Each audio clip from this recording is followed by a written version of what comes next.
Hi everyone, for this video we're going to be doing a very easy marble print design. To start, you're going to need a nail surface. I have my nail swatch with white gel polish on it and a nail art brush. You're also going to need a palette of some sort. I'm going to use a piece of foil for my palette and I'm going to lay the colors down that I'm going to be using.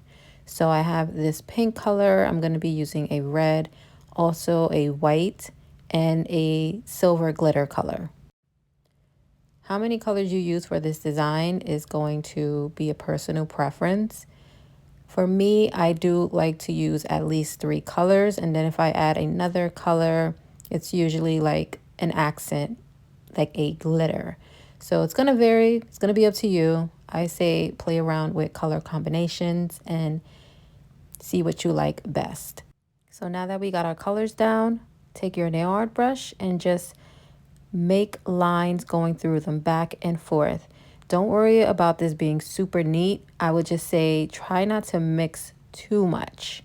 So just kind of go back and forth, blending those colors. You also don't even have to blend all of the colors together. You can just blend like 2 of the colors together if you want, and you'll see why in a few. I just added a little bit more glitter to the other side because I wanted a little bit more glitter in my design. So now you have your palette ready. You're going to take your nail, get your base coat, and apply a nice layer of that base coat. Very important, do not cure after you have applied your base coat. And this is why we prepped our palette already, because once you apply your base coat, we're going to go ahead and start with the design on the nail. So had you not prepped your palette, you would have had your base coat just sitting there collecting dust and particles and moving over to the side of the nail. So make sure you do your palette first and then apply your base coat. Now you're also going to need some sort of flat brush. These brushes I have usually come in gel kits, like if you use builder gel or poly gel, they usually come with these wide flat style brushes. You're going to need one of those.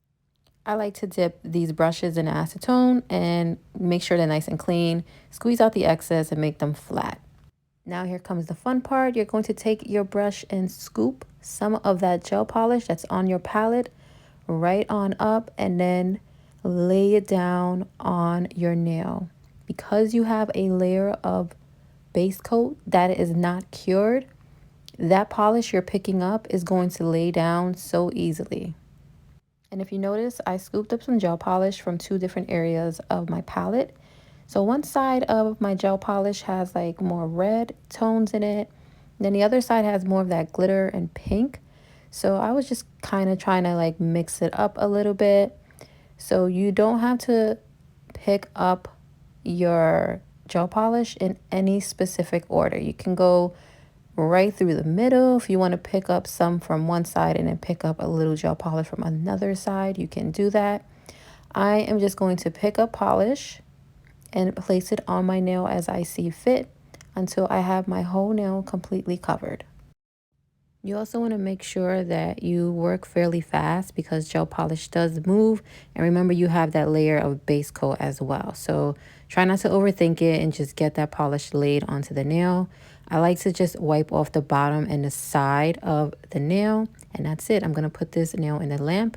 Then you're done. You can apply a top coat of choice. So I'm going to do another nail using the same technique and also the same colors, except I'm not going to apply it onto the whole nail. So I blended my colors together. I already have a base coat on my nail. The base coat is uncured and I already started laying down that gel polish in the same manner as we did with the first nail. Except for this nail, I'm not going to apply it on the entire nail. I'm just going to apply it sort of in the center of the nail, leaving some of that white on the sides visible. So because we have that layer of base coat that's uncured and then we applied a gel polish on top, it will move around. So I'm just wiping off some excess because I don't want my design this wide. So I'm dipping my brush in acetone and taking it and just kind of swirling it because I don't want a straight line either. I want it to be like a wavy line. Swirling it to get off that excess gel polish because, like I said, I wanted this design a little bit more skinnier, and I made it a little bit too fat for my liking. But like I said, the polish is going to move, so keep that in mind. I took a little bit more time with doing this nail, and it spread more than I wanted to, so I'm just going in and cleaning up the sides. I'm also taking a skinny nail art brush because I want a little bit more of that silver glitter. I dipped it into that glitter that's on my palette, and I'm gently just adding it in certain areas. Trying not to manipulate the actual design too much. I'm just more adding some of that silver glitter into it. So I wanted to add just a little bit something more. I have this holographic glittery silver color, so I took my nail art brush, picked some of it up, and I'm just applying that color to the border of the design. So right there at the bottom, and I'm also going to add some along the top area as well. A couple of other options if you want to do something similar is some chrome powder, or you can use some nail art foils to create that look. I did apply a glossy top coat to finish off both nails, and that's it. We have our super easy beginner friendly marble print design. I absolutely love using this technique because it's very easy and the color combinations are endless. Your nails are going to look unique every single time. Thank you for watching this video. I hope you found it helpful. Let me know if you have any questions, and I will see you in the next video.